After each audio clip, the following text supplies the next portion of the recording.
Interact से हैं वो कर रहे हैं, ठीक है। और मैंने आपको ये इम्बैलेंस ऑफ फोर्सेस का भी आपको मैंने जो बात है वो भी मैंने आपको बता दी कि किस तरीके के साथ जो फोर्सेस हैं, जो मॉलिक्यूल्स की जो बल्क में है वो सिमेट्रिकल है, from all sides they are being attracted. और लेकिन जो इंटरफेस पे जो मॉलिक्यूल्स मौजूद हैं उनकी जो फोर्सेस हैं, ये द मैग्नीट्यूड ऑफ फोर्सेस जो प्रेजेंट है दैट इज एसिमेट्रिकल। और जितना जितना हम इंटरफेस से दूर होना शुरू हो जाते हैं, हमारी जो फोर्सेस की जो स्ट्रेंथ है ये वाली, क्योंकि इसका मतलब है कि इस वाले में जो इंटरफेस पे it has greater capability of doing some work, क्योंकि it has greater potential energy stored with it. उसके अंदर चूंकि ज्यादा पोटेंशियल है किसी भी काम करने का, that is why interfaces they we utilise these interfaces के ताकि हम इनसे कोई काम जो सा है वो करवा सकें। 1 से लेकर 5 मॉलिक्यूल्स थिक हो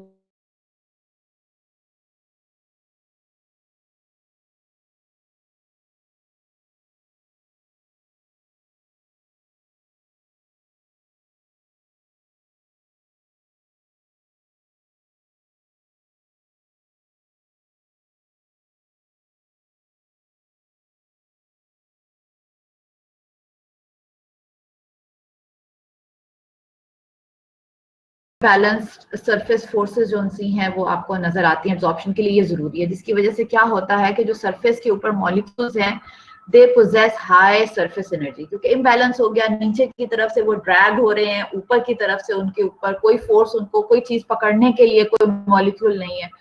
so that is why those molecules या एटम जो भी आपके पार्टिकल्स हैं प्रेजेंट ऑन द सरफेस, ये बड़ा इंपॉर्टेंट पॉइंट है जहां कर्सर है कि they possess high surface energy. इस हाई सरफेस एनर्जी का फायदा क्या होगा कि उनके अंदर ये एबिलिटी डेवलप हो जाएगी, कोई भी उनके सरफेस के पास आएगा तो वो उसको अट्रैक्ट करके अपने पास रिटेन कर लेंगे। जिस तरह अगर वाटर सरफेस के ऊपर गैस के पार्टिकल्स आ रहे हैं या सॉलिड सरफेस है उसके ऊपर कोई वाटर के ड्रॉपलेट्स, फॉर एग्जांपल अगर हम मैक्रो पिक्चर लें गिरें तो वो आकर उसके ऊपर सेटल हो जाएंगे, क्योंकि जो नीचे की सरफेस थी that possessed high surface energy. So जो भी पार्टिकल उसके पास आएगा वो उसको अपने पास रिटेन कर लेगा। इससे हमें अंदाजा हो रहा है कि एब्जॉर्प्शन जो सी है वो एक बड़ा स्पॉन्टेनियस सा प्रोसेस है जो कि किसी वक्त किसी भी सरफेस के साथ हो सकता है। So things tend to get absorbed on the surface on another surface by virtue of that surface having higher surface energy, ठीक है। इसी वजह से दूसरा क्या है कि अगर हमारे पास कोई सरफेस सॉलिड की है, नीचे जो सरफेस है, तो अगर हम उस सॉलिड को एक बड़े क्रिस्टल के बजाय उसको छोटे छोटे स्मॉलर यूनिट्स के अंदर डिवाइड करते हैं, यानी कि उसको हम ग्राइंड करते हैं, तो क्या होगा कि उसका सरफेस एरिया जो है वो बढ़ जाएगा। So because surface area would be increase, तो इसका मतलब है कि ऐसे सॉलिड के अंदर ज्यादा कैपेबिलिटी जो सी है वो डेवलप हो जाएगी कि वो किसी और सब्सटेंस को अपने ऊपर एब्जॉर्ब कर जाए।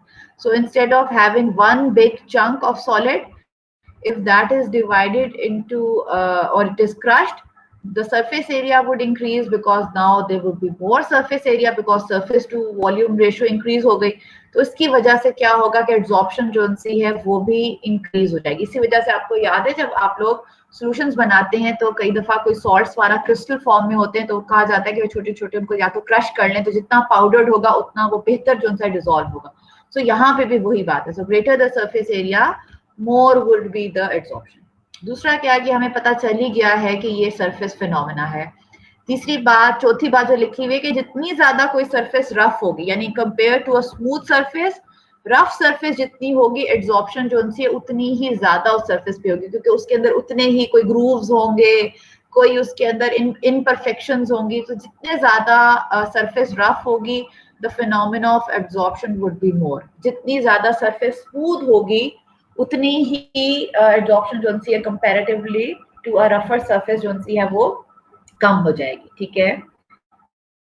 अगला क्या पॉइंट है, ये भी बड़ा इंपॉर्टेंट है, chemical heterogeneity of a solid surface. अगर सॉलिड सरफेस यूनिफॉर्म कैरेक्टरिस्टिक्स रखती है, मतलब कोई सॉलिड सरफेस है उसके यूनिफॉर्म कैरेक्टरिस्टिक्स हैं, तो एक ही तरह की एब्जॉर्प्शन जो सी है उसके ऊपर हो सकती है, एक ही टाइप के मॉलिक्यूल्स एब्जॉर्ब हो सकते हैं। लेकिन हो सकता है कोई ऐसी सरफेस हो सॉलिड की जिसके ऊपर मल्टीपल कैरेक्टरिस्टिक्स हो, यानी कि वो बहुत डिफरेंट टाइप के केमिकल्स से बनी हुई है, जिसमें हो सकता है ऑक्सीजन के भी बॉन्ड्स हो, कोई सल्फर के भी हो, कोई और चीजें हो।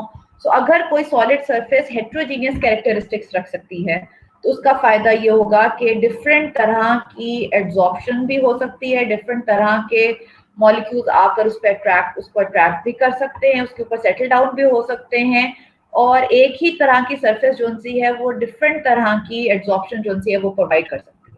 तो ये भी बड़ा इंपॉर्टेंट पॉइंट है।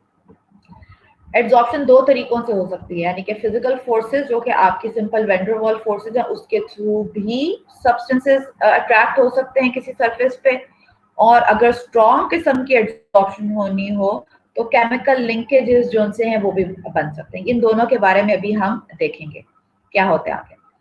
एड्सॉर्प्शन क्या है, यूजली रिवर्सिबल होती है, यानी कि अगर एड्सॉर्ब हो गया तो depending on the types of forces, अगर फिजिकल फोर्सेस हैं तो बड़े आराम से उसमें से जो पार्टिकल्स लगे हुए हैं वो रिवर्स रिएक्शन भी हो सकता है, वो डिसॉर्ब भी हो सकते हैं। So adsorption and desorption they both go together. ठीक है, अगर हमने एड्सॉर्प्शन के प्रोसेस को स्टडी करना हो तो हमें एक इक्विलिब्रियम पहले एस्टैब्लिश करना पड़ता है। We will see to this. तो जब यानी कि एड्सॉर्प्शन और डिसॉर्प्शन हो रही हो तो उसके बाद हम इनको कुछ इक्वेशंस और ग्राफ के थ्रू एड्सॉर्प्शन को समझते हैं, and those graphs and equations they are known as isotherms, उनको आइसोथर्म्स कहा जाता है। फिर उसके बाद बहुत सारे फिजिकल फैक्टर्स जिस तरह टेम्परेचर के, प्रेशर के, पीएच के, एड्सॉर्बेंट क्या है, एड्सॉर्बेट जो सा है वो क्या है, आपको ये पता, you know what is an adsorbent and an adsorbate? Do you people know the difference?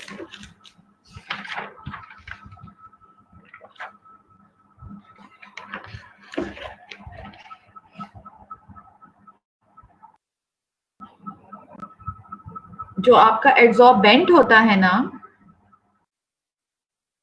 अगर एब्जॉर्प्शन के बाद एड्सॉर्प्शन स्टार्ट हो, अगर के बाद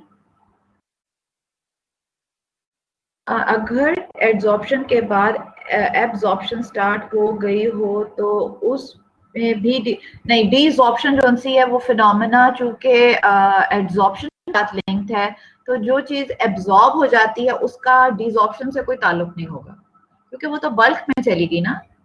It has to come on the surface, क्योंकि absorption and desorption they go together.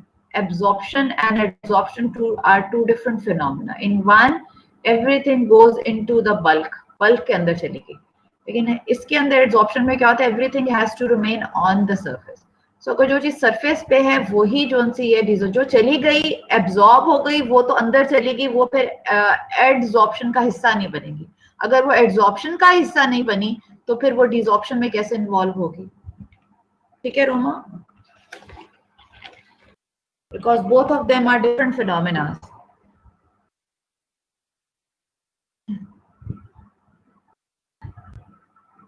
Surf Areeba ने क्या लिखा, सरफेस जिस पे एड्सॉर्प्शन होती है वो एड्सॉर्बेंट कहलाता है। बिल्कुल ठीक है, ठीक है। Adsorbate is a substance that gets adsorb. ठीक है, ठीक है, बिल्कुल अच्छी बात आपने सही कही। जो सरफेस होती है चाहे वो लिक्विड की हो या सॉलिड की हो, जिसके ऊपर वो प्रोसेस हो रहा होता है एड्सॉर्प्शन का, वो एड्सॉर्बेंट कहलाती है, और डिसऑर्प्शन दोनों को इंक्लूड करता है। और जो एड्सॉर्बेट होता है दैट इज दैट सब्सटेंस जो कि ऊपर से आता है एड्सॉर्ब होने के लिए। बिल्कुल ठीक।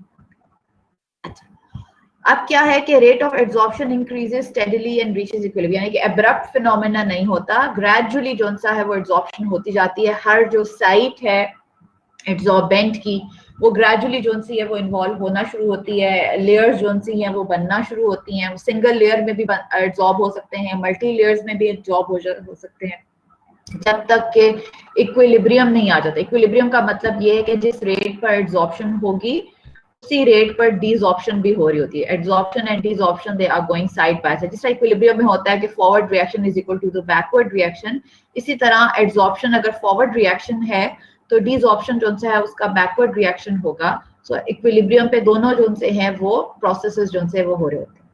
अगला क्या है, थोड़ा सा इसकी थर्मोडायनामिक्स के 2-3 पॉइंट्स मैंने लिखे हुए हैं, बिकॉज अभी हम लोगों ने देखा कि सरफेसेस अट्रैक्ट करती हैं, तो ये प्रोसेस जो सा है एड्सॉर्प्शन का, it has to be spontaneous. So in order for the reaction to be spontaneous, delta G has to be negative. Now let us see कि कौन कौन सी चीजें हैं जो कि इसको नेगेटिव कर सकती हैं। हमें पता है कि डेल्टा G का जो क्राइटेरिया स्पॉन्टेनिटी का, उसमें डेल्टा जी को जो सा नेगेटिव करने के लिए असल जो फॉर्मूला है वो है delta G equal to delta H plus T delta S, minus T delta S है या प्लस टी डेल्टा एस है, क्या है, कुछ पता है आप लोगों को? It is minus T delta S और प्लस डी डेल्टा एस।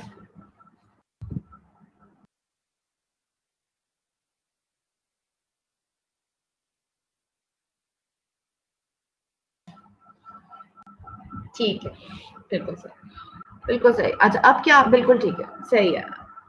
अच्छा अब वेरी गुड। अब क्या है कि अगर ये डेल्टा जी को नेगेटिव होना है और ये जो प्रोसेस है वो एक्सोथर्मिक होगा, वाइट और दूसरा क्या हो रहा है, क्योंकि एक्सोथर्मिक इस वजह से हो रहा है क्योंकि उसके अंदर सरफेस एनर्जी बहुत ज्यादा है। तो जब भी कोई मॉलिक्यूल आएगा इसके साथ बॉन्ड बनाएगा, because bond would be created these physical linkages या केमिकल लिंकेजेस के साथ, तो हमेशा energy is released in a process. So because energy is release तो डेल्टा एच को नेगेटिव होना चाहिए। तो इसका मतलब है कि जो डेल्टा एच है ये कंट्रीब्यूट कर रहा होगा कि डेल्टा जी जो है वो नेगेटिव हो जाए। But what is the contribution of the entropy? क्योंकि क्या होता है जब भी कोई चीज एब्जॉर्ब होने के लिए आ रही है तो इसका मतलब है कि उसकी जो ट्रांसलेशनल फ्रीडम है, यानी मूवमेंट जो है वो रिस्ट्रिक्ट हो रही है। तो मूवमेंट जब किसी चीज की रिस्ट्रिक्ट हो रही है तो इसका मतलब है कि entropy of the system is overall decreasing. So the change in entropy जो है वो भी नेगेटिव होता है। तो इसका मतलब है कि एंट्रोपी की तरफ से कोई कंट्रीब्यूशन नहीं आती, because if entropy becomes negative तो ये वाला टी डेल्टा एस का जो पूरा पार्ट है ये ओवरऑल पॉजिटिव हो जाता है, क्योंकि उसके साथ शुरू का जो साइन है, जिस तरह आप सब बच्चों ने बताया कि यहाँ पे बीच में ये नेगेटिव है, so this part becomes positive. तो इसका मतलब है टी डेल्टा एस का जो पार्ट है ये कंट्रीब्यूट नहीं करता जी को नेगेटिव करने के लिए।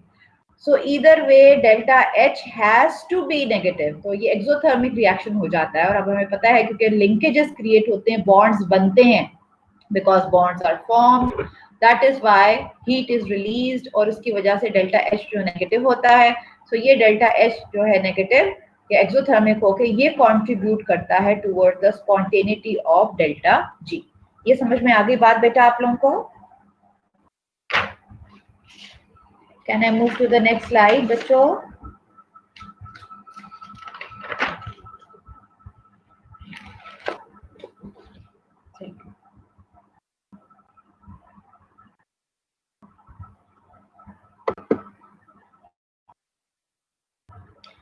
बिल्कुल मैं कर देती हूँ, कोई मसला ही नहीं। ठीक है, सदाम एंथैल्पी का मतलब है ये दिस इज द एक्सोथर्मिक, या होता है ना हम कहते हैं जी एक्सोथर्मिक रिएक्शन है या एंडोथर्मिक रिएक्शन है। This can't be an endothermic reaction क्योंकि उसकी वजह से ये चीज पॉजिटिव हो जाएगी। तो अगर ये भी पॉजिटिव हो गया, डेल्टा एस जो है वो नेगेटिव होके ये पोर्शन भी पॉजिटिव हो गया, तो फिर डेल्टा जी को नेगेटिव कौन करेगा? तो क्योंकि एंट्रोपी जो सी है वो कम होती है, क्योंकि जाहिर बात है जो उसमें है मॉलिक्यूल्स हैं वो आकर स्टिक कर रहे हैं ना, तो इसका मतलब है कि डिसऑर्डर जो है वो कम हो रहा है। तो डिसऑर्डर जो है, बिल्कुल मैं समझा रही हूँ सामना, तो वो क्या होता है डिसऑर्डर जो है चूंकि कम हो रहा है तो ये वाला जो पार्ट है ये कंट्रीब्यूट नहीं कर सकता इन मेकिंग जी नेगेटिव। सो किस पार्ट को कंट्रीब्यूट करना चाहिए? डेल्टा एच को करना चाहिए with a negative sign. So because bonds are form ना, लिंक्स बन रहे हैं। लिंक्स कहाँ बन रहे हैं? फिजिकल फोर्सेस के थ्रू और केमिकल फोर्सेस के through. So because linkages are being form, तो जाहिर बात है जब भी बॉन्ड बनता है तो आपको पता है कि heat is released in a process, क्योंकि स्टेबिलिटी की तरफ उस तरह आ रहा है। सो हीट इज रिलीज्ड, तो हीट चूंकि रिलीज होती है तो इसका मतलब एक्सोथर्मिक होना चाहिए, डेल्टा एच जो है नेगेटिव होना चाहिए। तो एंथैल्पी का रोल ये है कि it should not, absorption should not be an endothermic process, it should rather be an exothermic process. This is the role of air. ठीक है, वेरी गुड। इसमें भी बहुत सारी और बातें भी हैं बताने वाली, लेकिन अनफॉर्चुनेटली मैं चूंकि ब्लैक बोर्ड वाला आपके साथ सिस्टम नहीं है, तो अगर मैंने कुछ और आपको इसकी एंडोथर्मिक वाली भी कुछ चीजें बता दी तो probably you will get confuse. तो मैंने इस वजह से इसको थोड़ा सा भी आप लोगों के लिए सिंप्लीफाई रखा हुआ है। तो इंशाल्लाह आगे चांस मिला आपके साथ, शायद मौका मिले कभी तो और शेयर कर लूँ, लेकिन इस वक्त मैंने आपके साथ इसकी जो बिल्कुल बेसिक चीज थी वो शेयर की है, because if I go into too much detail then it will going to get you confused, क्योंकि यहाँ पे स्लाइड्स में इस तरह मैं आपको बता नहीं सकती। मैम एब्जॉर्प्शन नॉन स्पॉन्टेनियस नहीं हो सकती। कुछ एब्जॉर्प्शन के प्रोसेसेस जो से हैं वो नॉन स्पॉन्टेनियस हो सकते हैं, खासतौर पे जहाँ पर आपकी केमिकल एब्जॉर्प्शन हो रही हो, क्योंकि कई दफ़ा हमें उसको फोर्स करना पड़ता है होने के लिए। तो फिर ये उसी के वजह से ही ये जो भी मैंने आपसे बात की है ना, कि अगर वहां पर फिर एंडोथर्मिक हो जाता है, क्योंकि उसमें कई दफा आपको खुद अपने मॉलिक्यूल को अटैच करने के लिए उसको एफर्ट देनी पड़ती है। तो ये जो भी मैं बात करी थी एग्जैक्टली वही बात है जो आमिर आपने सवाल पूछा है, and it's a good question. This can have, but उसमें क्या होगा कि हमने कोशिश ये होनी है कि डेल्टा जी को नेगेटिव करना है। नॉन स्पॉन्टेनियस का मतलब है कि फिर वो नहीं हो रही ना, हम चाहते हैं कि जी जो सा for any process to take place G eventually has to be negative. तो यही दो चीजें एच और एस ही कंट्रीब्यूट कर सकते हैं। तो उसमें जो रोल इसका डेल्टा, अगर आपने जो कहा कि एब्जॉर्प्शन नॉन स्पॉन्टेनियस नहीं हो सकती, तो उसका मतलब है कि फिर वो प्रोसेस नहीं हो रहा। This is the meaning of a non spontaneous absorption. Spontaneous करने के लिए ये है कि डेल्टा एच पॉजिटिव हो सकता है, लेकिन जनरली कौन सा डेल्टा एच जो है वो नेगेटिव ही होता है। फ्यू केसेस होते हैं जिसमें डेल्टा एच पॉजिटिव है, वही मैं आपसे बात कर रही हूँ। अगर मैंने वो बात यहाँ पर आपसे शेयर की तो वो आपको कंफ्यूज इस वक्त कर देगी, क्योंकि उसकी एग्जांपल्स में देकर आपको फिर ये जो मेनली ज्यादातर जो सी वो डेल्टा एच नेगेटिव ही होता है। तो आपने जो सवाल पूछा है उसके लिहाज से नॉन स्पॉन्टेनियस का मतलब ये है कि एब्जॉर्प्शन नहीं हो रही। Get the point? आइसोथर्म वाला मैं अभी आपको इसलिए आगे आने वाली है बात बताऊंगी कि इक्वेशंस और ग्राफ के थ्रू हम एब्जॉर्प्शन को समझते हैं। सब फिजिकल केमिस्ट्री में होता है। आपने कोई भी प्रोसेस किया, उसकी ग्राफ भी बनाए, उसकी मैथमेटिकल इक्वेशन भी लिखी, तो यहाँ पर भी एब्जॉर्प्शन को समझने के लिए हम कुछ इक्वेशंस और ग्राफ बनाते हैं जिनको हम आइसोथर्म्स कहते हैं। I will come to that. ये आपका बड़ा आइसोथर्म वाला ही आपका मेन असल में आज का टॉपिक है। ओके, एब्जॉर्प्शन जो सी हैं वो किस तरह की हो सकती हैं? दो तरह की एब्जॉर्प्शन जो सी वो हो सकती हैं डिपेंडिंग ऑन के जो आपकी इम्बैलेंस फोर्सेस प्रेजेंट है सरफेस के ऊपर। तो वो जो सी हैं वो जो क्या कहते हैं एब्जॉर्बेट्स जो आ रहे हैं अट्रैक्ट होने के लिए, वो एब्जॉर्बेट जो से हैं वो किस तरीके के साथ इसके ऊपर लिंक्स क्रिएट करते हैं, वो दो तरह के हो सकते हैं। एक फिजिकल लिंकेजेस जो कि आपकी simple van der Waals forces हैं। सो बिकॉज फिजिकल लिंकेजेस तो कहीं पे भी क्रिएट हो सकते हैं और इसके लिए ज्यादा एफर्ट की जरूरत नहीं होती, तो इस वजह से ये ज्यादा it's a more common form of absorption, यानी कि ज्यादातर फिजिकल एब्जॉर्प्शन का जो फिनोमेना है वही हो रहा होता है। So whenever physical linkages are created between adsorbate and adsorbent surfaces, तो आपकी weak forces are involve which are van der Waals forces, तो आपकी फिजिकल एब्जॉर्प्शन हो रही होती है और ये बहुत कॉमन है और तकरीबन हर सरफेस पे ही हो रही होती है। अगला इसका क्या फीचर है कि it is carried out at low temperature. जाहिर बात अगर हम टेम्परेचर हाई करेंगे तो वो चीज वहां से जो से डिसॉल्व भी हो जाएगी, क्योंकि वो जो लिंकेजेस जो से थे वो वीक थे, और जितना टेम्परेचर इंक्रीज करेंगे वो लिंकेजेस जो से वो ब्रेक हो सकते हैं। इस वजह से ये लो टेम्परेचर पे होती है। इसकी जो एब्जॉर्प्शन का प्रोसेस है वो फास्ट है, क्योंकि जाहिर बात है कम फोर्सेस ऑफ अट्रैक्शन रिक्वायर्ड है, तो जल्दी से कोई चीज जो सी है वो दूसरे के साथ लिंक क्रिएट कर सकती है। सो ये फास्ट भी होती है।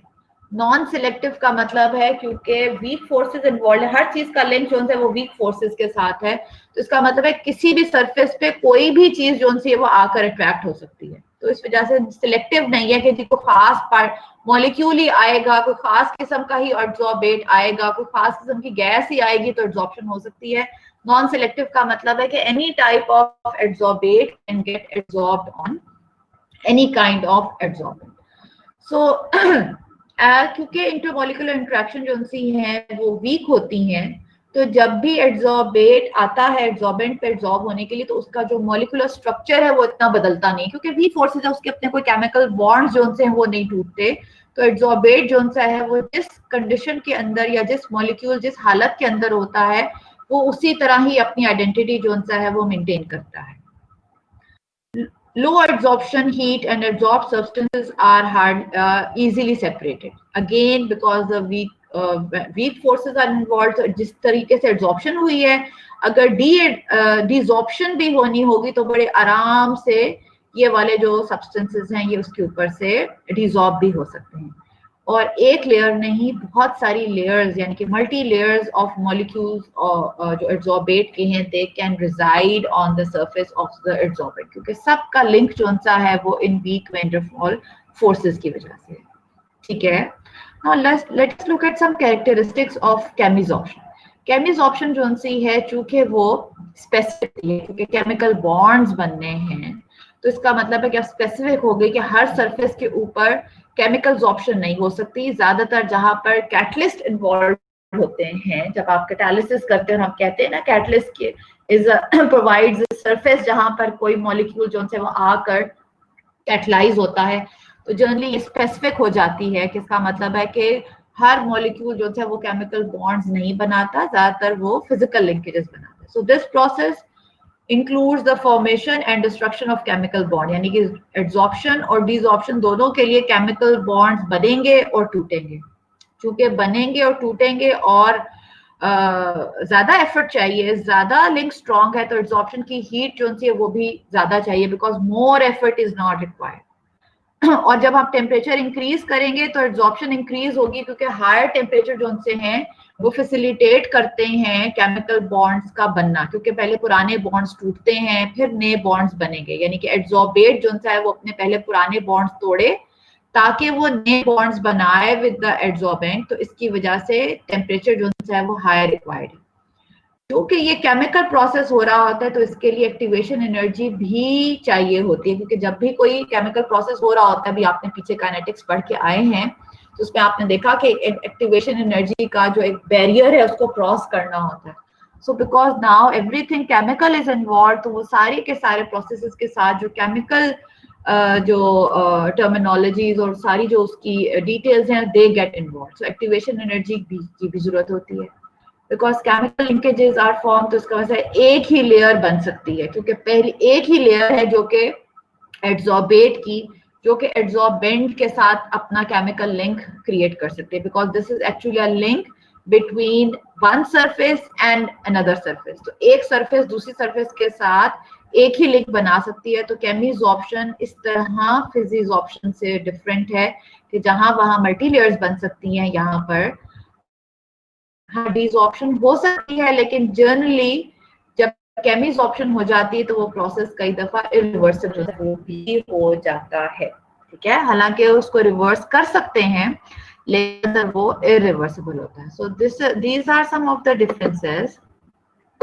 Between physisorption and chemisorption. ये बेटा ये वाली बात आपको क्लियर हुई है?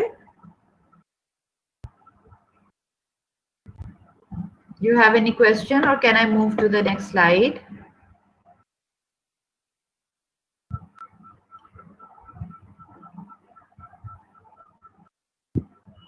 ठीक है मैम, जब टेम्परेचर प्रोवाइड करेंगे तो प्रोसेस स्पॉन्टेनियस तो नहीं रहेगा बेटा। वो असल में क्या होता है, केमिसॉर्प्शन को जो फिनोमिना रूल कर रहे होते हैं वो बड़े डिफरेंट होते हैं। मैंने आपको कहा ना कि वो फिजिसॉर्प्शन से फर्क होते हैं। यहाँ पर वही बात आ जाएगी कि वो आपकी बात बिल्कुल ठीक है आपको, लेकिन ये है कि उसमें फिर ये होता है कि डेल्टा एस जो है उसके अंदर instead of being negative, delta S positive हो जाता है, क्योंकि कई दफा एक जो मॉलिक्यूल है जो एड्सॉर्ब, क्योंकि आपने भी मैंने बात की ना कि केमिकल बॉन्ड्स टूटेंगे, तो इसका मतलब है जो एड्सॉर्बेट आ रहा है, अगर फॉर एग्जांपल हाइड्रोजन H2 है तो उसके बॉन्ड्स टूटने हैं, तो इसका क्या मतलब है, एक H2 जो सा है वो दो H के अंदर यानी दो एटम्स ऑफ हाइड्रोजन में कन्वर्ट हो जाएगा। तो आप ऑटोमेटिकली देखें कि हायर टेम्परेचर जब रिक्वायर्ड है तो फिर आपका जो एंट्रोपी है वो बढ़ गई, क्योंकि पहले आपके पास एक मॉलिक्यूल हाइड्रोजन का था, अब आपके पास एड्सॉर्बेट के बॉन्ड्स टूटने की वजह से आपके पास दो एटम्स हाइड्रोजन के हो गए, सो नाउ एंट्रोपी पॉजिटिव हो गई। सो इस वजह से केमिसॉर्प्शन के अंदर जरा डिफरेंट तरीके के साथ आपकी डेल्टा जी जो सा वो नेगेटिव होता है, उसके अंदर डेल्टा एच पॉजिटिव हो जाता है, और डेल्टा एस जो सा है वो जो सा है उसकी कंट्रीब्यूशन भी पॉजिटिव होना शुरू होती है, एंट्रोपी इंक्रीज सवाल पूछा वो प्रोसेस फिर भी स्पॉन्टेनियस रहेगा, क्योंकि अब उल्टा हो जाता है, डेल्टा एच भी पॉजिटिव एंड डेल्टा एस भी positive. You get the point?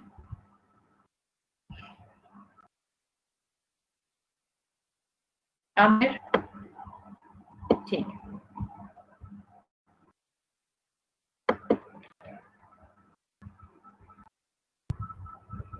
अच्छा, ये कुछ एप्लीकेशंस है एड्सॉर्प्शन की, मैंने ये वैसे ही आप लोगों के लिए लिख दी थी, मैं इस स्लाइड के ऊपर फोकस नहीं ज्यादा करूंगी क्योंकि ये कुछ मैं इससे ज्यादा टेक्निकल चीजें हैं जो कि आ रही हैं, ये सिर्फ इस वजह से कि आप इसको खुद पढ़ लीजिएगा, इसको आप खुद पढ़ लीजिएगा। कौन सी हीट बेटा इकरा, which kind of heat you are talking about?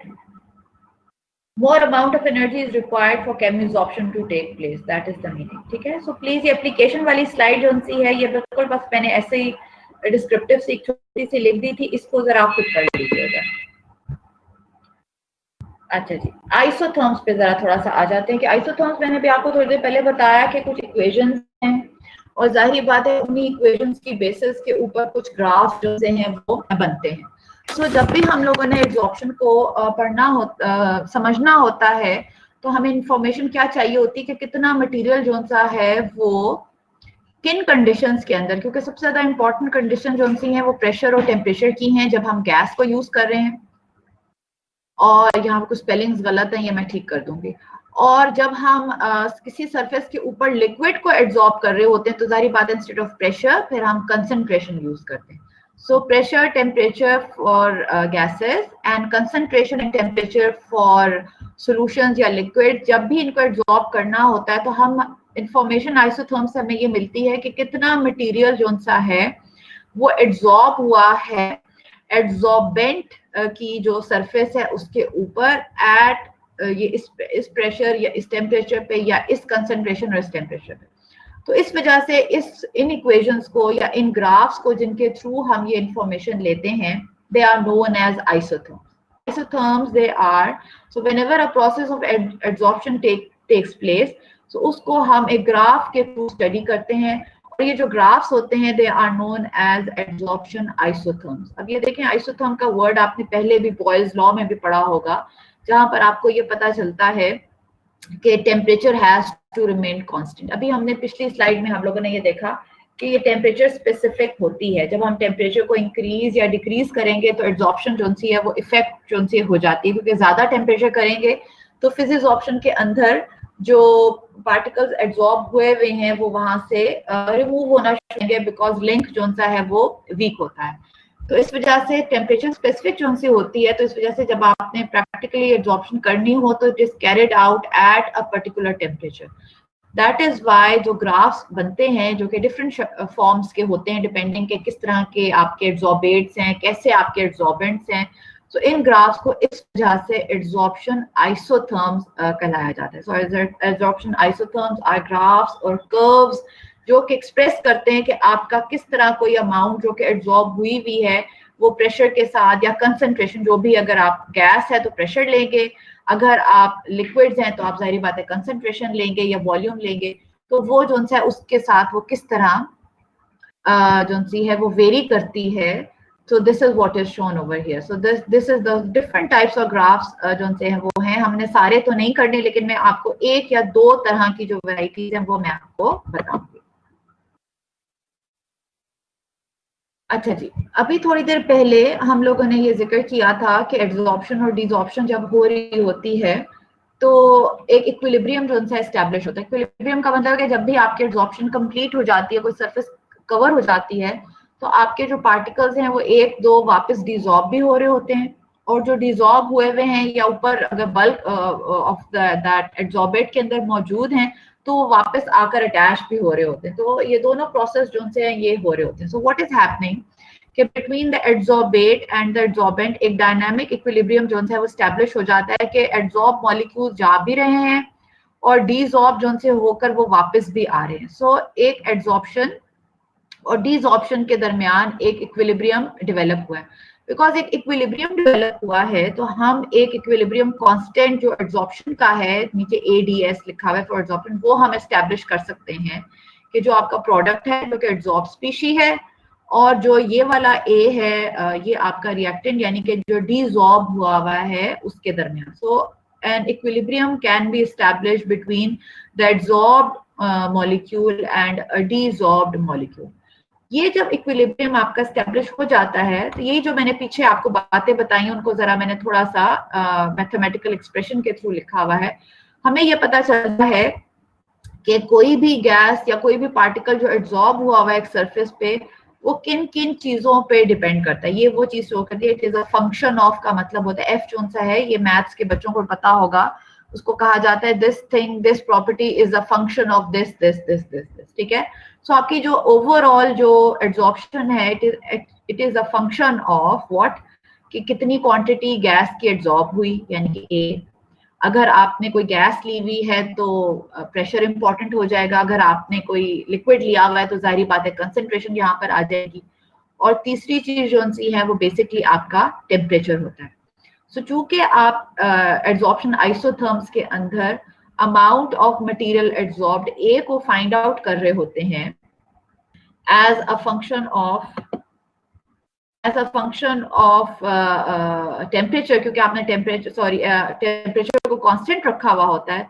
तो इस वजह से आप एब्जॉर्प्शन आइसोथर्म्स यूज करते हैं कि जिसके अंदर you find out the amount of material A as a function of pressure by keeping the temperature constant. तो उस वाली जो आइसोथर्म है it is explained like this mathematically. तो आपका ये रिलेशनशिप बनता है ग्राफ के अंदर कि आपने y एक्सिस के ऊपर आपने अमाउंट ले लेते हैं और x एक्सिस के ऊपर आप प्रेशर ले लेते हैं और आपका जो टेम्परेचर है वो कांस्टेंट हो जाता है. So this is how the absorption isotherms are constructed क्योंकि इन तीन चीजों का आपस में एक रिलेशनशिप है. Amount absorbed, pressure of a gas या concentration of a liquid and the temperature at which that is carried out.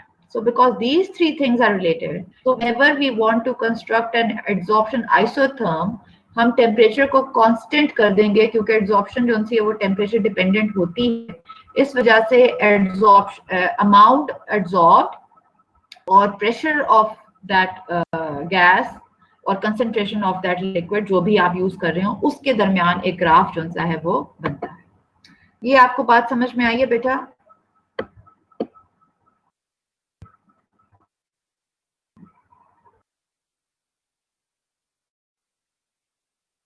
ठीक है. कुछ ये वही चीजें जो पिछली स्लाइड की बातें थी वो मैंने थोड़ी सी इस तरह मैथमेटिकल आपको लिखकर आपको बता दी. और तीन तरह के एब्जॉर्प्शन आइसोथर्म्स भी होते हैं, एब्जॉर्प्शन आइसोबार्स भी होते हैं अगर प्रेशर कांस्टेंट रख लें, एब्जॉर्प्शन आइसोस्ट्रीप भी होते हैं. यानी कि हम चूंकि सिर्फ एब्जॉर्प्शन आइसोथर्म्स पढ़ते हैं लेकिन इसका ये मतलब नहीं है कि बाकी जो उनसे फैक्टर्स हैं वो भी एक दूसरे के साथ रिलेटेड है. एज अ फंक्शन ऑफ का मतलब होता है कि सबका आपस में एक दूसरे के साथ कोई ना कोई रिलेशनशिप है. But for us in our course only absorption isotherms are important. हम एब्जॉर्प्शन आइसोबार्स यानी कि सारे डिफरेंट तरह के ग्राफ्स हैं जो कि आपको एब्जॉर्प्शन के हवाले से इंफॉर्मेशन देते हैं. तो उसके अंदर फॉर अस इसके अंदर सबके अंदर सबस्क्रिप्ट देखें जो सा चेंज हो रहा है. एक में टेम्परेचर कांस्टेंट है, एक में प्रेशर कांस्टेंट है, एक में अमाउंट कांस्टेंट है. So all types of graph they are related to absorption process but for us absorption isotherms are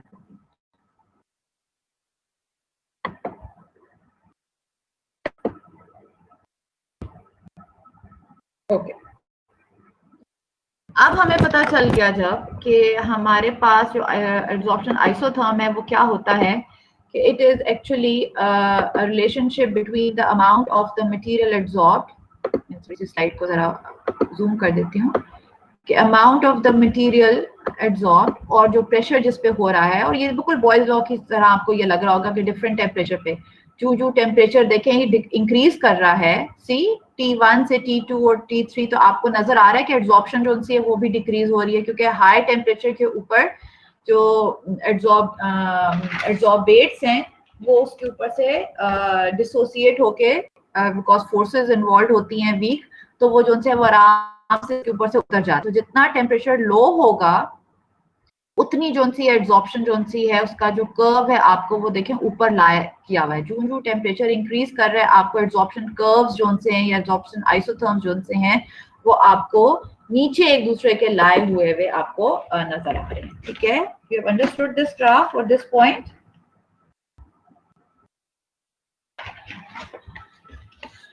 अच्छा, एब्जॉर्प्शन के आइसोथर्म जो हैं, चूंकि हैं तो बहुत तरीके के, जो हम लोगों ने पिछली एक स्लाइड देखी है, इसमें we saw that there were number of ways के जिसके थ्रू हम अपने आइसोथर्म जो से बना सकते हैं। लेकिन दो तरह के जो आइसोथर्म्स हैं जो बहुत बेसिक हैं, जिनको हम लोगों ने पढ़ेंगे आज, जैसे एक दो स्लाइड्स ही हैं उसके ऊपर मैंने बनाए हुए हैं। वो है एक आपका लैंगमेयर आइसोथर्म और दूसरा आपका है द फ्रेंडलिच आइसोथर्म। जो लैंगमेयर आइसोथर्म है ये बहुत ही बेसिक किस्म का आपका आइसोथर्म है और ये ज्यादातर जो फिजिक्स ऑप्शन है ये इसके साथ डील करता है। आप लैंगमेयर आइसोथर्म को आप इसी तरह कंसिडर कर लें कि जिस तरह आप कभी भी, जिस तरह आप आइडियल गैसेस पढ़ते हैं, तो जब तक आपके पास कोई आइडियलाइज्ड गैस नहीं होगी तब तक आप किसी रियल गैस को अंडरस्टैंड नहीं कर सकते। तो इसी तरह आप ये समझ लें कि जो लैंगमेयर आइसोथर्म है ये एक आइडियल एड्सॉर्प्शन की जो भी कंडीशन होगी, जिसमें कोई आइडियल सरफेस होगी और उसके ऊपर कोई आइडियल गैस आकर एब्जॉर्ब हो रही होगी, क्योंकि सबसे सिंपल सिस्टम गैस का ही होता है ना, इसलिए बार बार मैं गैस का वर्ड जो है वो यूज कर रही हूँ, क्योंकि हम हमेशा किसी भी सिस्टम को समझने के लिए सबसे पहले हम कोई बड़ा सिंपल सिस्टम लेते हैं, बिकॉज गैसेस का जो सिस्टम है वो सबसे आसान होता है। दैट इज वाई मैंने बार बार प्रेशर का वर्ड भी यूज किया, गैस की बात भी की। So for example, if a gas is to get absorb on a surface of a solid, तो सबसे जो आसान आइसोथर्म है वो लैंगमेयर ने प्रेजेंट किया हुआ है। तो ये एक आइडियल केस के साथ डील करता है। इसकी कुछ एजम्पशंस हैं, यहाँ पे मैंने 5-6 जो सी हैं वो आपके साथ लिखी हुई हैं, लेकिन just keep this in mind कि इसकी हर एजम्पशन जो सी है वो डील करती है with a very ideal system. यानी कि एक उसकी एजम्पशन है कि जो आपकी सरफेस है, मैं ये वाली भी आपको पढ़ के आपको सुनाती हूँ, लेकिन मैं आपको इनका आसान वर्जन अगर मैं आपको बताऊं, तो इसकी एजम्पशन कुछ इस तरह की हैं कि जो सॉलिड जिसके ऊपर एब्जॉर्ब होने के लिए कोई गैस आ रही है, वो सरफेस जो सी है बहुत ही यूनिफॉर्म और स्मूथ होनी चाहिए। अभी हमने पीछे देखा था कि अगर यूनिफॉर्म सरफेस होगी तो एब्जॉर्प्शन कंपैरेटिवली कम होनी चाहिए।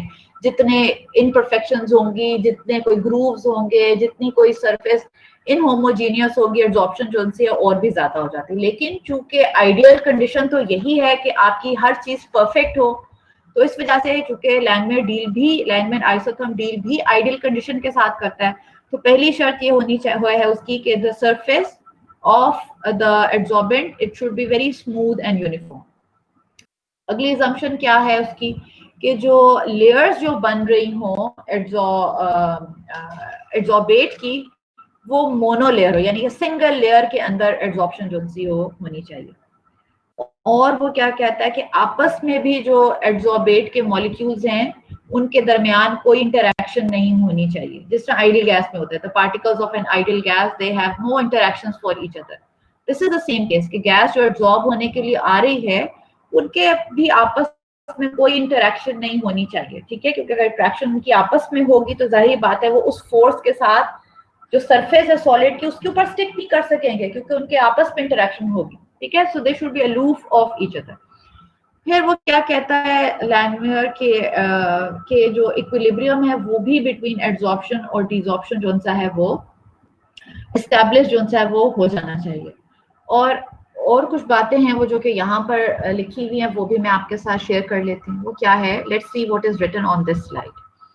The adsorbent surface consist of a number of active site, यानी कि एक तो ये हमें पता चल गया कि जो एड्सॉर्बेंट की सरफेस है वो यूनिफॉर्म होनी चाहिए और स्मूथ होनी चाहिए, और उसके ऊपर बहुत सारी साइट्स या मौजूद होनी चाहिए जहां पर जो एड्सॉर्बेट है उसको आकर अटैच होना है।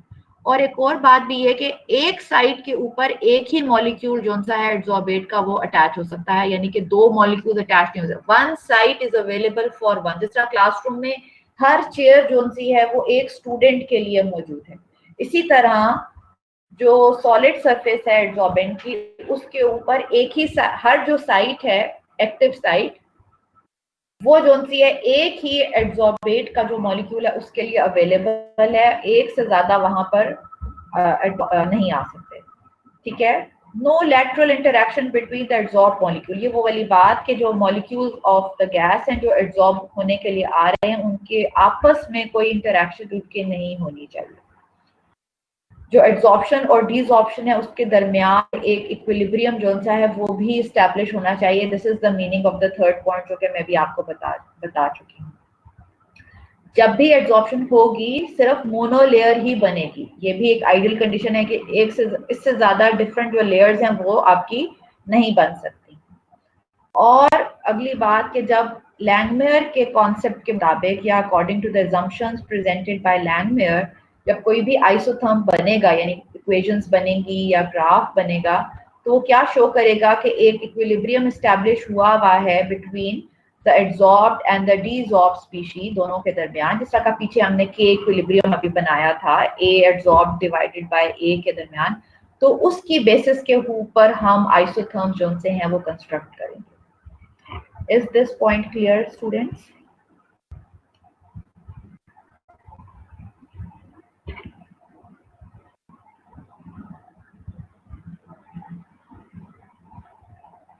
Do you have any questions?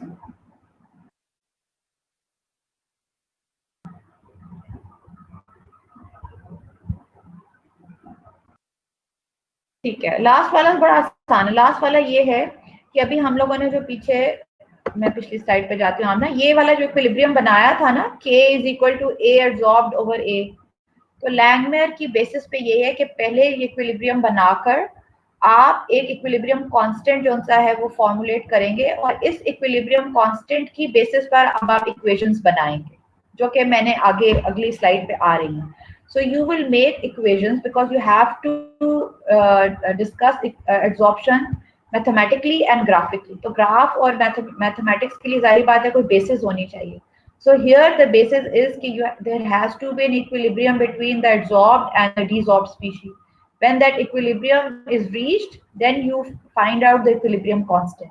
Once you find out the equilibrium constant, तो फिर आप सॉरी इक्वेशंस भी बना सकते हैं और उन मैथमेटिकल एक्सप्रेशन से आप ग्राफ जो से वो भी बना सकते हैं। तो जब आपको ग्राफ बन जाएंगे तो फिर आप अपनी एब्जॉर्प्शन के प्रोसेस को समझ सकते हैं। This is the meaning of this last point. Anybody else having a question? Lateral interactions का मतलब होता है कि आप लेफ्ट एंड राइट पे तो आपके देखिए जैसे आप क्लासरूम में बैठे हैं तो लेफ्ट एंड राइट पे आपके फेलो स्टूडेंट्स ही है ना। इस तरह लेफ्ट एंड राइट का मतलब है कि आपकी इंटरेक्शन जो सी है गैस की इंटरेक्शन अपने ही जैसे गैस पार्टिकल्स के साथ। This is the meaning of lateral, left right, यानी कि interaction not with the substrate, अपने जैसे वाले। मैम रियल केस में मल्टी लेयर्स का दरमियान भी इंटरेक्शन होती है। जो मल्टी लेयर्स है ना जब वो बनती है तो जाहिर बात है जो कि वेंडरवॉल होती है, जिस गैस है आपस में उनकी वेंडरवॉल फोर्सेस तो है ना, तो ये वही वाली फोर्सेस का जिक्र है कि उनकी जाहिर बातें होंगी। जब मल्टी लेयर्स बनेंगी तो interaction definitely would be there, क्योंकि लेयर्स का मतलब ही यही है कि कोई चीज एक दूसरे के ऊपर अगर आई हुई है तो उसका मतलब है they have attraction for each other. तो मल्टी लेयर्स की होती है, लेकिन जितना क्योंकि लेकिन अच्छी बात ज्यादा इंपॉर्टेंट ये है कि हम सबस्ट्रेट के साथ उसका लिंक देख रहे हैं, not the link of same kind of particles with each other ना। सो मल्टी लेयर्स बनेगी तो सही, लेकिन ग्रेजुअली जितनी मल्टी लेयर्स सरफेस से दूर होती चली जाएंगी सबस्ट्रेट की, उतनी ही वो उनके अंदर जो अट्रैक्शंस हैं जो आपने बता रहे हैं वो वीक होती चली जाएंगी। ठीक है आमिर? ओके, तो ये वाली assumption समझ में अगर आ गई हैं तो can I move to the next slide?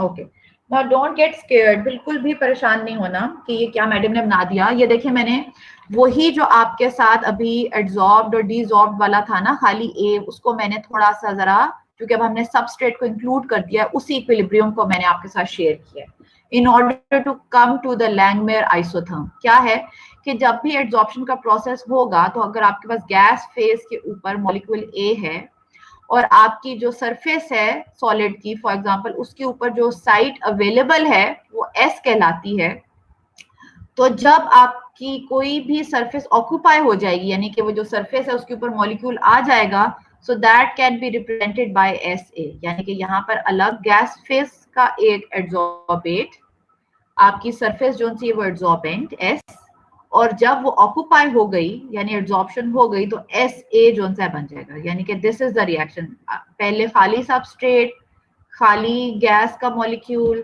जब एड्सॉर्प्शन हो गई तो आपका SA जो सा है, इसका मतलब है कि now your surface is occupied. So अगर मैं इक्विलिब्रियम कांस्टेंट बनाना चाहूँ, जिस तरह मैंने पीछे एड्सॉर्ब्ड और डिसॉर्ब्ड का लिखा था, तो मेरा इस केस में ये इस तरह का बनेगा, the product which is the surface occupied divided by the surface available and the particle which is coming to get attached. This is how my equilibrium constant is going to look like. क्योंकि अभी हम लोगों ने जो last point था जो मेरे से आमना ने पूछा भी, उसमें यह था कि जब हम एक इक्विलिब्रियम कांस्टेंट एस्टैब्लिश कर लेंगे, फिर उसकी बेसिस पर हम मैथमेटिकल इक्वेशंस भी बनाएंगे और उन्हीं की बेसिस पर हम अपने ग्राफ्स जो है वो भी कंस्ट्रक्ट करेंगे। So we have constructed an equilibrium constant. अब हम देखते हैं कि इसके अंदर जो छोटे छोटे टर्म्स आगे यूज हुई हैं, इनका क्या मतलब है। क्या मतलब है इनका, कि ये जो थीटा का टर्म है, अगर ये यूज हो कि the fraction of surfaces which are occupied, यानी SA is the occupied surfaces ना, जो कि सरफेस खाली थी उसके ऊपर A जो है वो अटैच हो गया, तो उसका मतलब है ये अब सरफेस जो सी अवेलेबल नहीं है। सो थीटा का जो सिंबल है अगर हम यूज करें फॉर द सरफेस ऑक्यूपाइड, तो जहां पर SA है उसकी जगह मैंने यहाँ पर थीटा लगा दिया। ठीक, इसका मतलब है कि SA is actually the surface coverage of the adsorbed molecule. फिर खाली S क्या है, S का मतलब है कि अभी वो साइड्स जो कि ऑक्यूपाई नहीं हुई हुई। If the total number of side 1, यानी 100 को अगर कंप्लीट कर लें तो 1 ही हो गया ना, मतलब 1 से 10 कर लें। कंप्लीट को हमेशा आप जब मोर फ्रैक्शन होता है तो इस तरह 1 कहते हैं, तो इस तरह फ्रैक्शन का मत चूंकि यूज कर रहे हैं। सो अगर ओवरऑल 1 है तो उसमें से जितनी रह गई हैं, क्योंकि थीटा तो साइड्स वो हैं जो कि इन्वॉल्व हो गई हैं, so how much are left behind, 1 minus theta. So S represents the number of sides which are still available और दे आर स्टिल वेकेंट। तो जाहिर बात है S की जगह हम 1/1 माइनस थीटा लगा देंगे। और जो A है वो है the pressure of the gas, क्योंकि या गैस की कंसंट्रेशन या जो भी आप, अगर यहाँ पे कोई लिक्विड है तो जाहिर बात है C होगा द कंसंट्रेशन ऑफ दैट, तो उसको हमने ऐसे रख दिया। So this would be the shape of my equilibrium constant. ये आपको बात समझ में आई है बेटा? मैंने कुछ भी नहीं किया, मैंने इस इक्विलिब्रियम कांस्टेंट के अंदर ये वाली जो बातें थीटा 1 माइनस थीटा जो है इसको मैंने सिर्फ यहाँ पर इनकॉर्पोरेट किया। ठीक है, इट्स वेरी इजी। ठीक है, किसी का कोई सवाल तो नहीं है? हाँ, अब अगली चीज क्या है कि अगर मैंने, क्योंकि मेरे लिए इंपॉर्टेंट क्या है कि जब भी मैं अपने, या शाबाश, मैं जब भी अपनी एड्सॉर्प्शन को देखूंगी, तो मैंने थोड़ी देर पहले, हमने, आपको याद है कि हमने बात की थी कि हम अपने जो ग्राफ्स हैं, let me go to that slide once again ताकि आपको समझ में, ये वाला, ये देखा था द अमाउंट एड्सॉर्ब्ड। हम अपने जो आइसोथर्म्स है वो किस तरह कंस्ट्रक्ट करते हैं कि A और P के दरमियान एक ग्राफ बनाते हैं by keeping the temperature constant. तो दिस A जो सा है ये असल में हमारा थीटा है। ये जो A है यहाँ पर which is the quantity of adsorbed material, ये जो A यहाँ पर हमने शो किया था, ये अब हमें पता चल रहा है कि हमारे पॉलीमर के थ्रू ये हमारा थीटा है, because this is the amount which is actually adsorb, यानी कि जो सरफेस कवरेज हो गई। तो हम अपने लैंगमेयर आइसोथर्म्स के लिए उसी बात में हमें, फिर इसका मतलब है कि इस इक्वेशन में से हमें थीटा को अलग करना है। सो इन ऑर्डर टू, जब आप ये, चूंकि मैंने यहाँ पर पूरी एक्सप्रेशन आपके शो नहीं की हुई, लेकिन मैंने अपनी डायरी पे इसको रात को किया था। अगर मैं आपको ये भी थोड़ा सा अपने लिए होमवर्क कर लें कि आपने इस इक्वेशन से इस इक्वेशन तक पहुंचना है, तो 2-3 स्टेप्स में आप आराम से कर सकते हैं। Please right it down, that this is important, because few 2-3 steps इसके अंदर इन्वॉल्व हैं। मैं उसको स्लाइड के लिए जाया नहीं करना चाह रही थी, लेकिन दे आर वेरी इजी। अगर आप ये वाले स्टेप्स करके इस एक्सप्रेशन से इस एक्सप्रेशन तक, this is a homework for you, कि इसको अगर आप खुद कर लें तो ये 2-3 स्टेप्स हैं जिसके अंदर ये हो जाएगा। Will you be able to do it? कर सकते हैं, तो कोई मुश्किल काम नहीं है थीटा की वैल्यूज में से अलग करना।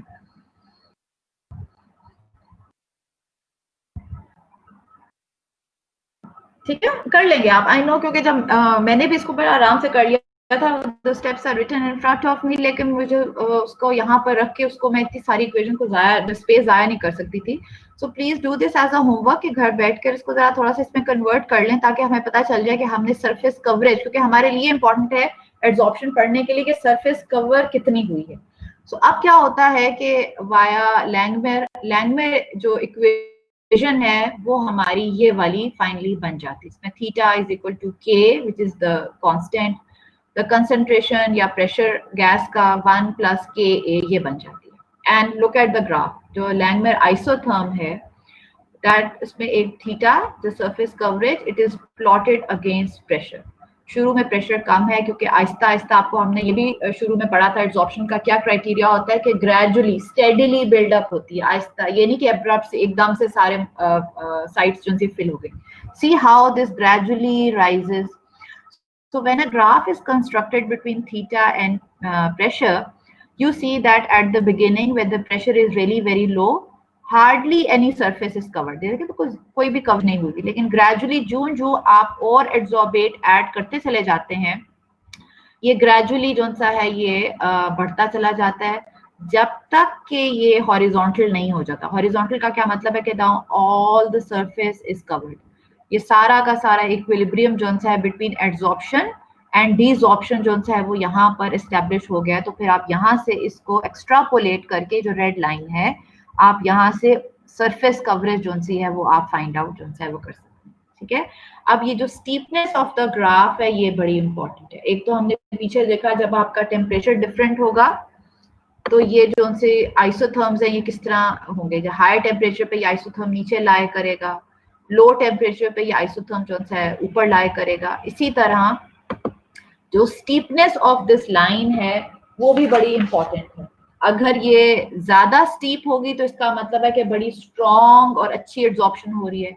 अगर ये थोड़ी सी ऐसे इंक्लाइंड होकर आ रही है तो इसका मतलब है कि जो एब्जॉर्प्शन है वो बड़ी वीक और बड़ी स्लो, यानी कि उसका जो रेट है वो बहुत स्लो है. So you can get a lot of information from the shape of this Langmuir isotherm. ये आपको बात बेटा, ये वाला आपको आइसोथर्म आपको समझ में आया बेटा?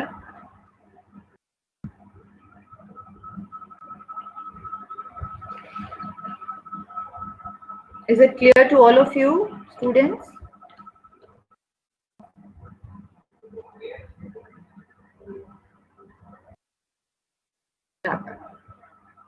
ठीक है, बड़ा आसान सा था और इंटरेस्टिंग सा भी था. ठीक है. अब ये जो है तो ये बड़ा एक लॉजिकल सा आपका जो लैंगमुइर आइसोथर्म है और बड़ी थ्योरेटिकल सी आपको अप्रोच देता है. बहुत सारे सिस्टम्स के लिए ये फिट इन भी हो जाता है ना, क्योंकि ज्यादातर आपकी फिजिक्स ऑप्शन हो रही होती है. लेकिन इसकी कुछ ड्रॉबैक्स भी हैं. I have not written them on the slide but I would appreciate कि अगर मैं आपको वो 2-3 बताऊं तो आप अपने पास उनको जरा नोट डाउन कर लें. वैसे तो रिकॉर्ड भी हो रहा है लेक्चर. इसके ड्रॉबैक्स क्या है? सबसे पहला ड्रॉबैक तो ये है कि ये कहता है कि जो सरफेस है वो यूनिफॉर्म और स्मूथ ही होनी चाहिए, जबकि रियलिटी के अंदर हार्डली कोई ऐसी सरफेस होती है जो कि बहुत यूनिफॉर्म और स्मूथ हो. ज्यादातर सरफेसेस जो एड्सॉर्बेंट्स की होती हैं वो जो सी हैं वो रफ होती हैं. Most of the surfaces although we can not see them, लेकिन जब उनको माइक्रोस्कोप से ऑब्जर्व किया जाता है so most of the surface are rough. So इस वजह से जो लैंगमुइर है वो एक रियल पिक्चर तो दे देता है, लेकिन वो रफ सरफेसेस का जो एड्सॉर्बेंट होता है उसके लिए इसके पास कोई गुंजाइश नहीं है. So this is one disadvantage of this, क्योंकि जितनी सरफेस रफ होगी, जितनी इनहोमोजीनियस होगी, मैंने आपको पहले भी बताया था कि उतनी ही ज्यादा साइट्स जो सी हैं वो अवेलेबल हो जाएंगी एडॉप्शन के लिए. तो ये उस चीज को अकाउंट फॉर जो है वो नहीं करता. तो this is one of the major drawback of Langmuir. और दूसरी बात एक और भी कि जो हम लोगों ने शुरू में की थी कि जितनी सरफेस इनहोमोजीनियस होगी उतनी ही उसके पास डिफरेंट साइट्स भी अवेलेबल होंगी. कोई हर साइट का डिफरेंट कैरेक्टरिस्टिक होगा. अगर स्मूथ होगी तो सारी सरफेस यूनिफॉर्म है ना, लेकिन अगर किसी के अंदर कोई पोर है, किसी के अंदर कोई डेप्थ मौजूद है, किसी के अंदर कोई रफनेस मौजूद है, किसी के अंदर कोई पॉइंटेड एज मौजूद है, तो हर जो उस सरफेस का हिस्सा होगा it is going to behave differently. because every surface, the part of the surface will behave differently, so every part of that single surface will is going to have different heat of absorption, कहीं पे ज्यादा कहीं पे कम।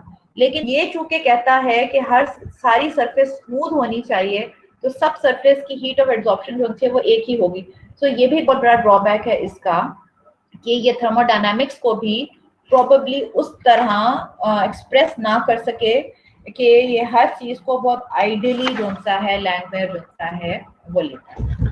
ठीक है, और अगला drawback जो इसका ये है कि अभी हमने देखा कि वो कहता है कि एड्सॉर्बेट जो है उसके दरमियान कोई इंटरेक्शन नहीं होनी चाहिए, but this is just an ideal case.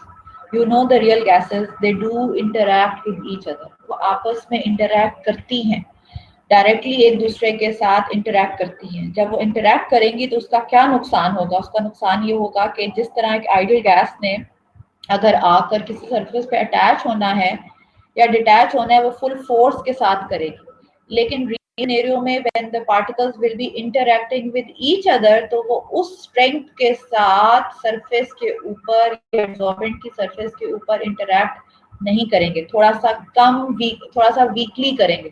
तो इन इंटरैक्शंस को भी लैंगमेयर जो सा है वो कंसिडर नहीं करता। आपको ये ड्रॉबैक्स अच्छे समझ में आए हैं?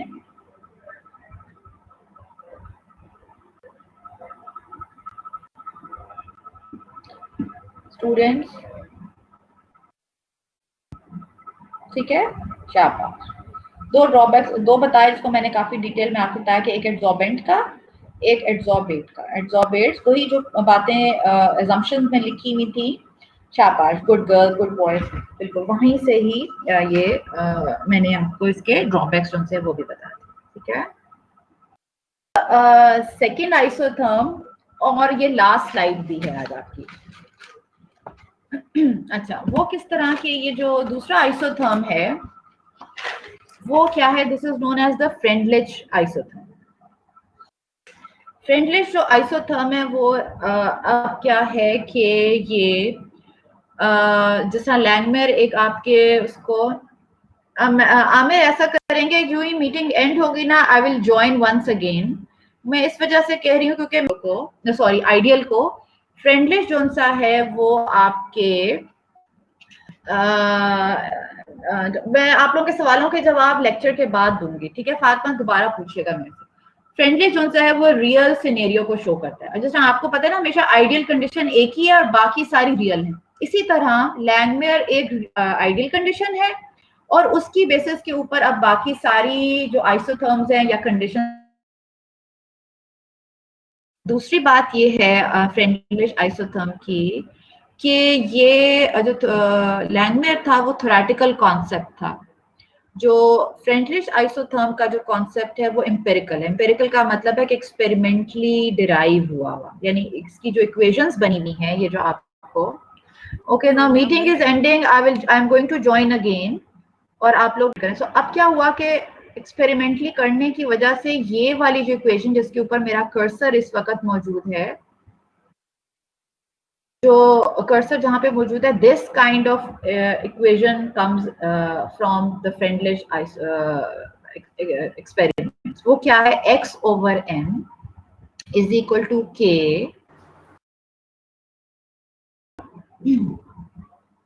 ठीक, अच्छा अब हमने क्या देखा, जो फ्रेंडलिश आइसोथर्म है वो एक तो रियल सिनेरियो के साथ डील करता है, मल्टी सर्फेसेस जो सी हैं उनके बारे में बताता है, दोनों गैस और लिक्विड की जो एब्जॉर्प्शन है उस सब चीज़ों को एक्सप्लेन करता है, और उसकी बेसिस के ऊपर फ्रेंडलिश वाज अ साइंटिस्ट जिसने ये एक रिलेशनशिप दिया। जो रिलेशनशिप है उसमें क्या आपको नजर आ रहा है कि द अमाउंट ऑफ गैस, ये जो x ओवर m है, this is exactly that fraction of molecules जो कि सरफेस साइड्स जो अवेलेबल हैं उसके बेटा मैं पहले ये सारा काम आपकी स्लाइड शेयर कर लूं फिर आप लोगों से बात कर लूंगी, क्योंकि ये ना हो कि पोर्टल को कोई मसला हो जाए तो ये स्लाइड रह जाए। फिर मैं आपसे जो भी आपने बात करनी है सद्दाम एंड एवरीबॉडी फिर मैं आप लोगों से कर लूंगी, कोई क्वेश्चंस होंगे कुछ। सो x ओवर m जो सा है बेसिकली ये आपकी जो एक्सटेंट ऑफ एड्सॉर्प्शन है, जो पीछे जहां पर हमने जिसको हमने थीटा कहा था, ये उस चीज को रिप्रेजेंट करता है, क्योंकि एक्स जो सा it is the amount of adsorbate, और एम जोन सा है ये आपका सरफेस जोन सी है सॉलिड की एड्सॉर्बेंट की, उसकी एक तरह से मास को रिप्रेजेंट करता है. So x is the quantity of gas adsorbed and m is the mass of the solid adsorbent. तो x over m जो सा है ये आपकी जो सरफेस कवरेज थी, जो थीटा पिछले हमने लैंगमेयर में हमने देखा था, ये समझ लें उसकी तरह का या उससे मिलता जुलता एक एक्सप्रेशन है. और जाहिर बात है जहां गैस यूज कर रहे हैं तो फिर P आएगा which is actually the pressure of gas. So क्या है कि अगर मैं यहाँ से एक सेकेंड के लिए इस कांस्टेंट को हटा दूं तो मेरे पास क्या बन जाएगा, दैट द फ्रैक्शन ऑफ और the extent of adsorption x over m is directly proportional to P. यानी ये कि P का रिलेशनशिप, प्रेशर का रिलेशनशिप डायरेक्ट रिलेशनशिप है with the amount of gas. जिस तरह लैंगमेयर में भी अगर आप देखें तो यही आपको नजर आ रहा था, थीटा का जो रिलेशनशिप है वो डायरेक्ट आपको प्रेशर के साथ नजर आ रहा है. जो प्रेशर इंक्रीज कर रहे हैं आपकी सरफेस कवरेज जोन सी है वो भी ग्रेजुअली बढ़ रही है, जब तक कि आप एक अल्टीमेट प्रेशर तक नहीं आ जाते. डायरेक्ट ही हुआ ना यहाँ पर, see a direct relationship. This is exactly the same thing कि वो भी यही कह रहा है कि जो सरफेस कवरेज है जहां पर, जिसको यहाँ पर एक्सटेंट ऑफ एड्सॉर्प्शन कहते हैं x over m, क्योंकि जाहिर बात है फ्रेंडलिश एड्सॉर्प्शन आइसोथर्म्स हैं, so the name is different. So this extent of adsorption is basically directly proportional to P. और अगर प्रोपोर्शनैलिटी का साइन आपने हटाना है तो जाहिर बात है आपको कांस्टेंट लगाना पड़ेगा जो कि यहाँ पर K की फॉर्म में, ठीक है. और जो प्रेशर है इसके ऊपर एक पावर दी गई है. What is that power? 1 over n.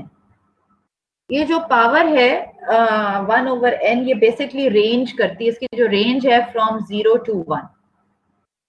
0 to 1 का क्या मतलब है कि अगर इसकी पावर 1 है तो इसका मतलब है कि हमारे पास अगर प्रेशर लो होगा तो x over m is equal to P हो जाएगा. यानी कि वही बात जो भी हमने की कि the extent of adsorption depends on the amount of gas. और अगर जो प्रेशर बहुत ज्यादा हो जाएगा, यानी कि a lot of amount of gas is taken, then x over m is equal to P raised to the power 0. यानी कि फिर जो से प्रेशर पे डिपेंड नहीं करेगा क्योंकि इतनी ज्यादा अमाउंट है. लेकिन इस चीज की तरफ ना पड़े, बस इस चीज इसकी जो वैल्यू है वो 0 और 1 के दरमियान अरेंज करती है. For normal condition it remains with in जो सा है बिटवीन 0 and 1.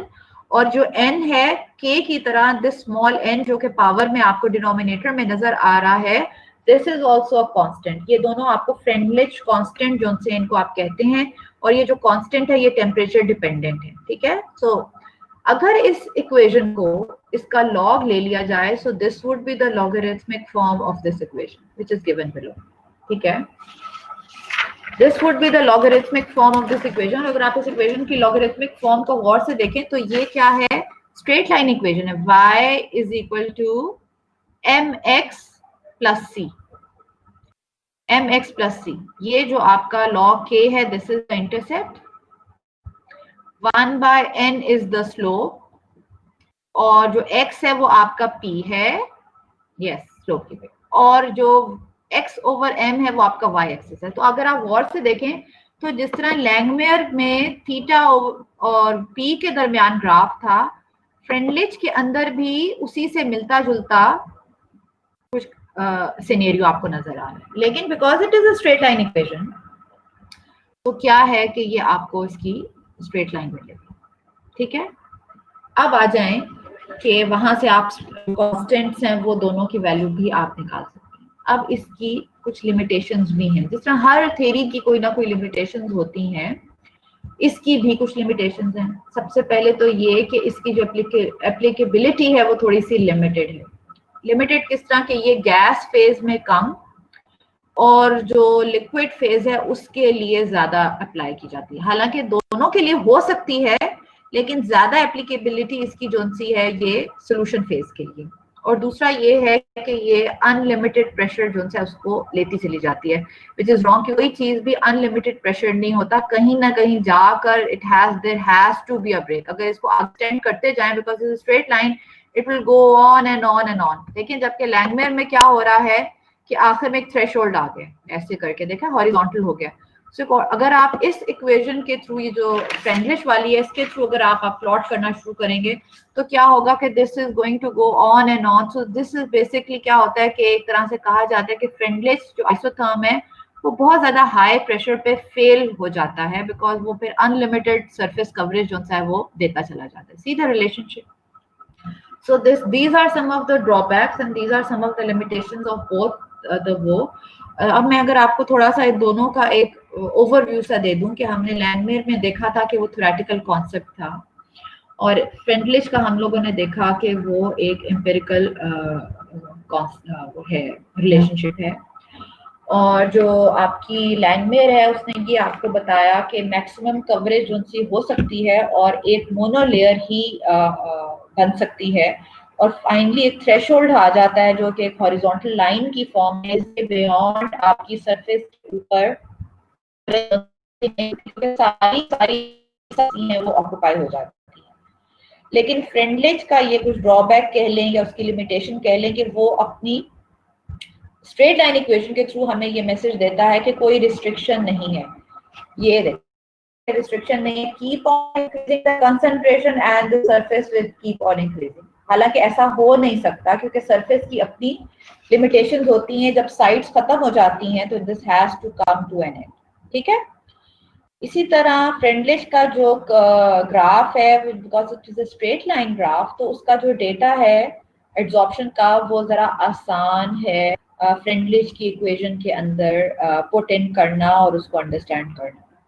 जबकि जो लैंगमेयर का जो डेटा है वो ज्यादातर यूज होता है जब आप कोई रिएक्शन के मैकेनिज्म स्टडी कर रहे हो, क्योंकि सी मैकेनिज्म का मतलब ये है कि हमें यहाँ से पता चल जाएगा कि उसकी साइड्स कितनी की। फॉर एग्जांपल कोई कैटलिस्ट का रिएक्शन पढ़ रहे हैं, so we will come to know कि व्हाट वाज द थ्रेशोल्ड, वहां पे कहाँ पर एंड हो रहा है आपका रिएक्शन, किस तरह आपका मैकेनिज्म जो है वो स्टैब्लिश हो रहा है, रेट क्या था, you can see the rate steep है, कम है, ज्यादा है, how many sides covered and everything. तो दोनों तरह के जो आइसोथर्म्स हैं इनके अपने जो उनसे हैं प्रोज एंड कॉन्स हैं। लेकिन आपको ये बता दूं, ये तो दो बेसिक वाले थे जो कि आप लोगों के कोर्स में थे, जो कि मैंने आपके साथ शेयर किए हैं। This thing does not and here like every thing. वो हर चीज जो सी है उसकी आगे सी है।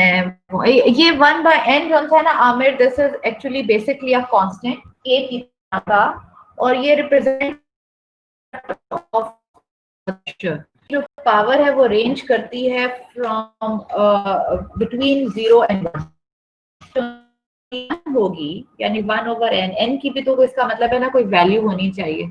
सो अगर इसकी वैल्यू 1 भी हो, अगर इसकी वैल्यू जो सी है ओवरऑल 1/n की 1 होगी तो इसका है वो है, and x/m is directly proportional to p raise to the power 1।